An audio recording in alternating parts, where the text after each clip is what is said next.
Hey guys, welcome back. We're here at Island's End. I'm Scott with Florida Structural Group, Project Manager. We're here back to our normal restoration work. We got a lot going on today.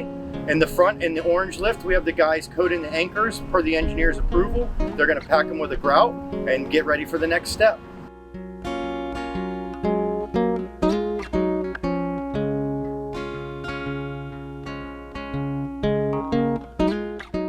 In the blue lift, we have the guys cutting the tails of the cables that have already been stressed, putting a grease cap on, packing them with a grout, and they're all done. Thanks for checking us out.